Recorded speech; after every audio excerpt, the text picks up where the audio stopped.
Believe it or not, but this is actually an updated, refreshed version of the Land Rover Defender. This one is a 2026 model year, and they gave it the most minor of updates. Honestly, if I did not have a 2025 model year or older, the pre-refresh one parked right next to it, it would be so difficult to identify all the changes. It's a very, very slight update. So up front, the headlights have been slightly redesigned. We still have that half circle DRL, but the little rectangles to either side now, on the pre-refresh, they were like an outline shape. Now it's like a filled in block of light. So headlight signature has been very slightly tweaked. The front fascia is still pretty much the same. We've got this contrast black bar with the Land Rover logo, Defender lettering, and then some body color and black contrast. Lots of different mesh shapes, right? So we've got these like rounded squares here, and then these little circular ones down. I'm gonna get my finger stuck on that. Like little circular down here. We've got fog lamps here. And this paint color is a new one. It's Gondwana Stone, which is like a metallic-y brownish gold. Pretty cool finish here, matching the rugged looks of the Defender. And then on the hood, we've got some of this black contrast, more of that square with the rounded corners, kind of that pattern there too.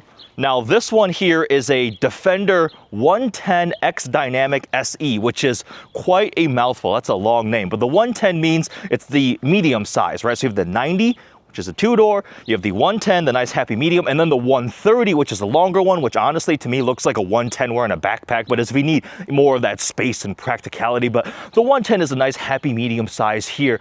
And this generation of the Defender has been out for a couple years now, and I'm a pretty big fan of it, right? A big departure and change from the Defenders of old. The old body on frame truck, like very boxy feeling. This is now a unibody. We've got air suspension, right? Much more advanced. It's a departure from what the Defender used to be, but it's much more well-rounded, lots of nice tech, and it's proven to be very popular. I think the Defender is the most popular Land Rover model right now. You see them all over the place, and it's really cool because you have so many different flavors to pick between, right? This one here has the supercharged V8 under the hood, the 5-liter Jag Land Rover JLR supercharged V8 still remains here because we'll talk about the BMW V8 finding its way into other Land Rover vehicles in a moment, but the 5-liter, 493 horsepower, 450 pound-feet of torque. You also have 6-cylinder options. There's a 2-liter turbo 4. Diesel options not available here in America. Adjustable height air suspension. These wheels, though, are pretty base model looking wheels, especially at this one's like $110,000. So pretty simple silver 5-spoke design, but look at how much higher sidewall you get. Also more of that interesting pattern with the rounded square kind of mesh fill-in right there. You get the body color panel hanging out over here, and then you'll see on the inside, that's actually a window you can see out. Now, another change out back are the taillights. Super minor change. On the pre-refresh, they were like recessed and red. Now they're flush, so they're kind of smooth to the rear, and they're also like smoked, tinted clear. So you see when it's off, it's got that smoked clear lens look instead of the more red one. So again, that's such a minor change. Like, I would not be able to, like, one drove by and I'm like, oh, cool, Defender, right? I would not know that, oh yeah, the taillights are now flush. Anyways, quad exhaust tips down here. So that's one way to tell that this has the supercharged V8 under the hood versus the lower tier engine. So quad exhaust tips back there means supercharged V8. We've got the full-size spare here with the cover. Have the body matched cover with the Defender lettering there too. We've got the tailgate that swings open like that. Good amount of storage back here. Lots of rugged protection feeling all over the place. We've got an outlet right here. And then an interesting thing I did notice is the tailgate swings this way. So in America, when we drive on the right side of the road, let's just say you parallel park along the side of the street, right? The curb's right here, and you're trying to grab something from back here. Well, now this is kind of in the way. It swings the wrong way for us over here, but it's a British vehicle, so I don't think they maybe considered that, or they just made a decision like this is how it is. Live with it. This is a British vehicle, and we drive on the other side of the road. All right, inside, let's go for a drive. So that's a change. One of the changes. Larger screen, 13.1 inch. Upgrade from the previous one. The smaller screen used to like actually kind of slot in between these two bars right here, but now kind of rests in front. Go ahead, fire up that V8. We have the panoramic sunroof opening up. You see the little windows back there. I forget, there's a name for those kinds of windows up there, but I like it. It adds character. Good afternoon. Yes, it is now afternoon. Let's go to dynamic, give it a couple revs. Ooh. Have a soft limiter around 4,000 RPM, but you can still hear a little bit of that supercharger. Not bad. So I believe the shifter has also been very slightly updated. We have a little storage bin that slides out here. You can hide away stuff. We've got sunglasses and a wallet in there. And then more storage down here. Cup holders, wireless phone charger, center console storage. But yeah, the screen is one of the big changes right here. Why aren't you going? I don't need to set up my vehicle. Okay, so I turned the truck off, turned it back on again. The screen is being finicky. Okay, yeah. Oh, come on. It's been working the entire time I've had this thing. Why? There we go. The screen is working again. I just turned the whole thing on and off a couple times, and now it's happy again. But this is an upgraded 13.1-inch screen, and something I remember noticing on a previous Defender was the screen wiggled. This one here does not. It is very, very solid. No creaking, nothing. Mostly everything else is exactly the same. We have this little storage tray right here that you can hide away. I've got sunglasses and a wallet in there. Lots of storage down here in the middle. Cup holders, wireless phone charger, center console right here. We've got the Defender lettering right there, and then this recessed storage here, the big grab bar, another USB-C port. Everything else is pretty much the same. You get the exposed heads to the bolts, which is always a cool rugged touch. And then actually some body color that comes in, that exterior paint, that brown is showing on the door panel. We got the Meridian sound system on this one, the black leather interior, and then I like the white contrast, but lots of little like storage cubbies. You can put things here in these little hidden areas. We've got the full digital cluster. Otherwise, most of it is the same. I think this has changed. The shifter was maybe slightly redesigned. All right, let's go for a bit of a drive. Ooh, puddles. I can get this thing a little bit muddy. Man, oh yeah, it rained earlier in the week, so we can get this thing. That's the most off-roading I'm doing today. Not this week with this thing. Let's go here for our drive modes. Auto terrain response selected, but I want to fiddle around with dynamic, not eco, dynamic. So you got lots of different ones, your off-road programs, because of course, this is a Land Rover Defender. I could drive over my buddy's SF90 if I wanted to. I'm just kidding, I would never do that. You can wade through like nearly 3 feet of water. It's like 35 inches of water fording. Got all the off-road goodies, but just like a Mercedes G-Wagon, Jeep Wranglers, Ford Broncos, a lot of times people buying these things, they're not necessarily conquering off-road terrains. They're just using them as luxury daily driver SUVs, although here in Michigan, I always like saying our roads approximate the surface of the moon, so you do sometimes kind of need a truck like this to handle it, because honestly, our roads are so bad, it's not even funny. So terrible. Yeah, that supercharged V8. So just under 500 horsepower. Are there faster SUVs out there? Yeah, for sure. But, you know, this is a good all-around balance. You still get that V8 feel, the noise, the power, and the torque. And before we even get deeper into this thing, I do want to talk about the Octa, right? So that's the now top-of-the-line Defender model. They introduced Octa as this new branding. Instead of using the SVR, remember the fast Jag Land Rover models are always SVR. You had the F-Pace SVR, Range Rover Sport SVR, but now it's called the Octa for the more off-road version. So the Octa is really, really badass. Honestly, it feels like a Bronco Raptor that just got an extra 100K thrown at it, sort of. The engine is now a BMW twin-turbo V8, so they're borrowing the BMW M5, X5M, that engine, right, without the hybrid system. And that's a really good engine, but to me, I miss the character of the supercharged V8 when I'm driving those. In the Range Rovers, the big autobiographies and stuff, it's fine, right, because that's just floaty, you want a torquey V8, but I don't know. After hopping back in this 5-liter supercharged V8, I'm like, oh yeah, it has so much character, so much feel, the immediacy of the response and the noise.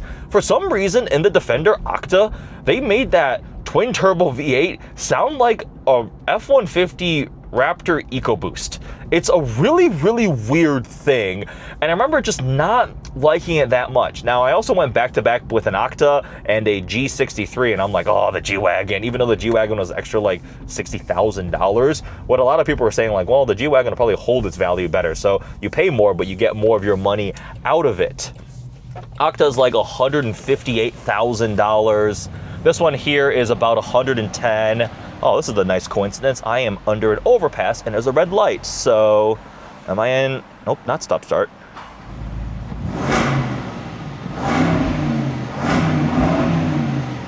That's just all stock, right? Put an exhaust on it. This V8 Rumble, F-Type SVR, F-Type R, Range Rover Sport SVR. Like I still love this supercharged V8. So anyways, the rest of the truck. We've got air suspension. Mechanically, it's exactly the same as the pre-refresh version.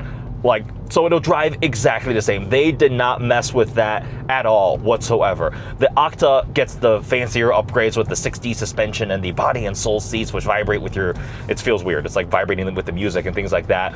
But this one here is just still the same supercharged V8 that we're used to. Do I stop at this white line or do I stop at that one? I think the point of having the two white lines is, no, I'm gonna go to that one. Ooh, is that urban green? Over a brown interior. That's a cool color combo. I do like that one. I had an X5M press car in that color. All right, stop with the stop start. Off. I do love that you have a bank off. Oh, there we go. Buttons for controlling all the different things, right? So you can quickly go to it, whether it's the off-road stuff or your air suspension height, your climate, and your toggles for your heated, cooled seats. So I press this and I spin that way, I have cooled seats. Go back to weather. And I go that way, I have heated seats. I don't need any of them right now, I'm comfortable. But also if you press this, now this becomes your dial for your drive program.